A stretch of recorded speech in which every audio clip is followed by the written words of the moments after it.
दोस्तों तत्काल टिकट निकालने में इन दिनों जिस प्रॉब्लम को या जिस एरर को सामना आपको करना पड़ रहा है, हाई लोड प्रॉब्लम का, और आप अपना तत्काल टिकट नहीं बुक कर पा रहे हैं, दोस्तों यही एरर अब बाईपास होना शुरू हो गया है। इस एरर की वजह से हम तत्काल टिकट को नहीं बुक कर पा रहे हैं, वही एरर को तत्काल टिकट के हैकर जो है वो बाईपास करना शुरू कर दिए है। मैं उसका लाइव प्रूफ आपके सामने यहाँ पर दिखाऊं किस तरीके से तत्काल टिकट को जो बड़े बड़े एजेंट्स हैं इलीगल तरीके से अनऑथोराइज्ड सॉफ्टवेयर और अनऑथोराइज्ड ऑटोफिल का इस्तेमाल करके बगैर किसी एरर के अपना तत्काल टिकट को बुक कर रहे हैं। दोस्तों हुआ क्या, मैं यूट्यूब देख रहा था और स्क्रॉल करते करते मेरे सामने एक ऐसी वीडियो आ गई जिसको देखकर मेरे दिमाग में ऐसे इतने सारे सवाल खड़े हो गए, क्योंकि हम तो ये सोच के बैठे थे कि तत्काल टिकट ऑनलाइन बुकिंग बंद हो चुकी है और तत्काल टिकट के अंदर अब 90% ऑनलाइन टिकट नहीं बुक हो रहा है, सर्वर पर या साइट पर कोई इशू चल रहा है। और यहाँ पर जैसे ही तत्काल टिकट की ओपनिंग शुरू होती है 10 या 11 बजता है तो हाई लोड का इशू ये जेन्युइन पर्सन के साथ भी आ रहा है, और जो इलीगल तरीके से तत्काल सॉफ्टवेयर या एनी कोई भी इलीगल तरीका यहाँ पर यूज़ कर रहे हैं तो उनके साथ भी आ रहा है। लेकिन ऐसा नहीं है। मैंने एक ऐसा वीडियो यहाँ पर देखा, स्क्रॉल करते करते मेरे सामने आ गई कि जो बंदा इलीगल तरीके से तत्काल टिकट बुकिंग कर रहा था उसने 1 मिनट के अंदर पेमेंट कर दिया बगैर किसी एरर के।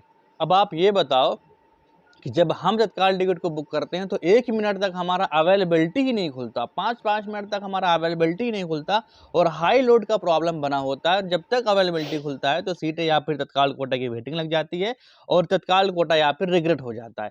अब दोस्तों आप देख सकते हैं लाइव यहाँ पर सब कुछ ऑटोमेटिक तरीके से फिल हो रहा है। ऑटो कैप्चा फिल हुआ और ऑटो कैप्चा के बाद ऑटो पेमेंट के लिए QR कोड भी आ गया और उसने पेमेंट भी कर दिया। और पेमेंट के बाद दोस्तों आप देखिए किस तरीके से जो है वो उसने अपना टिकट भी 1.5 मिनट के अंदर बुक कर लिया। अब दोस्तों वही टिकट अगर हम बुक करने बैठते हैं तो हमें जो है 5 मिनट तक, 2 से 5 मिनट तक हमारा हाई लोड का प्रॉब्लम ही नहीं खत्म हो रहा।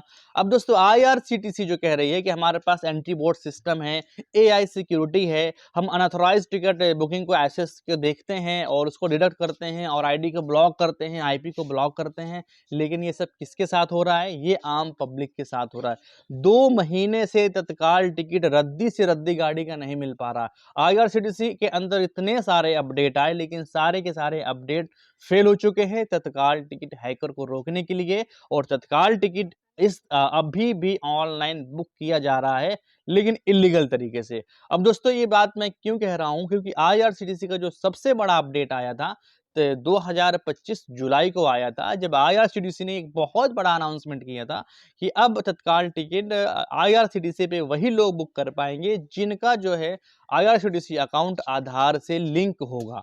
तो दोस्तों उस टाइम पर काफ़ी बहुत ज़्यादा यहाँ पर कयास लगाया गया था कि तत्काल टिकट जो है अब जो है जेन्युइन पर्सन ही बुक कर पाएंगे, क्योंकि जो एजेंट्स हैं उनके पास ID रहेगी नहीं। अगर ID रहेगी तो फिर आधार वेरीफाइड ID नहीं रहेगी। तो उस टाइम पर जब ये अपडेट आया, लेकिन उस 1 जुलाई को भी 1% फ़र्क नहीं पड़ा था और उसी स्पीड से सीटें खत्म हुई थी जो कि बगैर इस अपडेट के खत्म हुई थी। अब दोस्तों ये बात चलती रही, फिर उसके बाद IRCTC का उससे भी बड़ा अपडेट आया कि आपको तत्काल टिकट बुकिंग के टाइम पर एक आधार OTP देना पड़ेगा और आधार OTP उसी नंबर पे जाएगा जो आपका अकाउंट में आधार लगा है और जिस आधार में नंबर लगा हुआ है।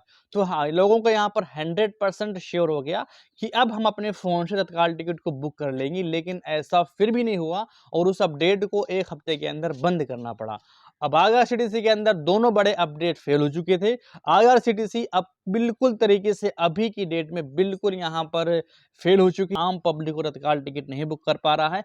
आम पब्लिक यहाँ पर अपना जनरल लोवेस्ट यहाँ पर जो इनका सबसे आसान रूट है उस ट्रेन का भी टिकट नहीं बुक हो रहा। हाई लोड का प्रॉब्लम आ रहा है और बहुत से ऐसे अपडेट IRCTC की तरफ से आए जिससे सीधा नुकसान जो है आम पब्लिक का हुआ है। लोगों का अकाउंट वेरिफिकेशन नहीं हो पाया, लोगों की ID डिसेबल कर दी गई, उनके IRCTC ई-वॉलेट में पैसा अभी तक फंसा हुआ है, लेकिन तत्काल टिकट का जो इलीगल अभी धंधा है वो अभी तक चल रहा है। और आप ये सोचिए कि इस टाइम पर तत्काल टिकट 2 महीने में किसी ने बुक नहीं कर पाया, लेकिन IRCTC के जो इलीगल तरीके से अनऑथराइज्ड एक्सेस करके तत्काल टिकट को बुक करते हैं, पूरी बैंक को बाईपास करके बुक करते हैं, वो तत्काल टिकट को बुक कर रहे हैं।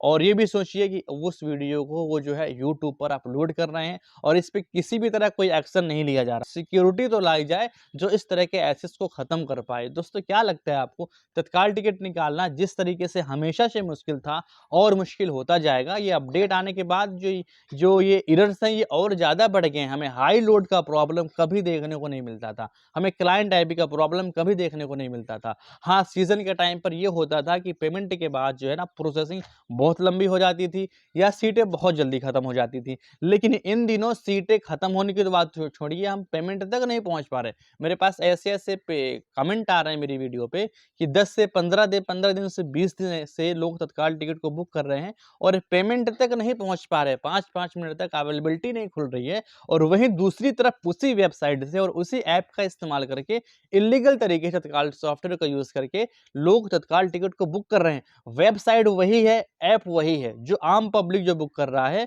वो एक लीगल तरीका इस्तेमाल कर रहा है, तो उसी वेबसाइट से तत्काल टिकट नहीं बुक हो पा रहा। और जो अनऑथराइज्ड एसेस हैं, जो कि तत्काल हैकर हैं, वो उसी वेबसाइट से इल्लीगल तरीके से तत्काल टिकट को बुक कर ले रहे हैं। अब दोस्तों आईआरसीटीसी क्यों ऐसे अपडेट नहीं ला रही है? क्यों सिम को ऑथेंटिकेट नहीं कर रही है आईआरसीटीसी ऐप से या वेबसाइट से, या फिर लॉगिन विथ ओटीपी क्यों नहीं ला रही है? आईआरसीटीसी कहीं न कहीं फेल हो रही है। यार एआई का ज़माना है, हर इस देश के अंदर और हर अपनी-अपनी कंपनी के अंदर इतनी हाई-फाई सिक्योरिटी आई गई है। एआई के थ्रू की अनऑथराइज्ड एक्सेस बिल्कुल बंद हो चुके हैं, लेकिन आईआरसीटीसी और रेलवे इस चीज़ को गंभीरता से नहीं ले रही है। अगर ले रही है तो फिर फेल हो रही है। इतना बड़ा मुद्दा बना हुआ है आईआरसीटीसी और रेलवे तत्काल टिकट बुकिंग और रेलवे टिकट बुकिंग जो है इतना बड़ा मुद्दा बना हुआ है कि लोग चालू में भर-भर के आ रहे हैं और यहाँ पर टिकट जो है ना नहीं मिल पा रहा है। और एसी में स्लीपर के हालात हो गए हैं, स्लीपर में चालू के हालात हो गए हैं और चालू के अंदर तो मत ही पूछिए किस तरह के हालात हो गए हैं। और रेलवे इस चीज़ को गंभीरता से नहीं ले रहा है। सीज़न का टाइम हो और चाहे यहाँ पर बगैर सीज़न का टाइम हो, तत्काल टिकट निकालना हमेशा से अब मुश्किल हो गया है। दोस्तों क्या लगता है आपको, तत्काल टिकट निकालना इतना ही मुश्किल रहेगा या कुछ यहाँ पर आईआरसीटीसी इतना अपडेट लाएगी? क्या ये तत्काल सॉफ्टवेयर कभी बंद हो पाएँगे? जिस तरीके से रोज़ नए-नए पोस्टर यहाँ पर आपको देखने को मिलते होंगे आईआरसीटीसी के सोशल मीडिया हैंडल पर या रेलवे के सोशल मीडिया हैंडल पर, लेकिन ज़मीनी हकीकत यहाँ पर कुछ और बयान कर रही है। यहाँ पर ज़मीनी हकीकत अगर मैं बताऊँ आपको तो ये है कि आम पब्लिक को तत्काल टिकट उसी वेबसाइट से नहीं बुक हो पा रहा है और इल्लीगल तरीके से उसी वेबसाइट से लोग तत्काल टिकट को बुक कर रहे हैं। दोस्तों आपकी क्या राय है इस वीडियो पे और क्या राय है आईआरसीटीसी के बेतुकी अपडेटों पे? क्या आईआरसीटीसी के अंदर कुछ सुधार आएगा? अपनी राय को ज़रूर कमेंट करें। आप कहाँ से कहाँ तक का तत्काल टिकट बुक कर रहे हैं और कब से बुक कर रहे हैं और बुक नहीं कर पा रहे हैं, उसको भी कमेंट करें। फिर मिलते हैं किसी नए टॉपिक में, नए वीडियो के साथ में। तब तक के लिए थैंक्स फॉर वॉचिंग।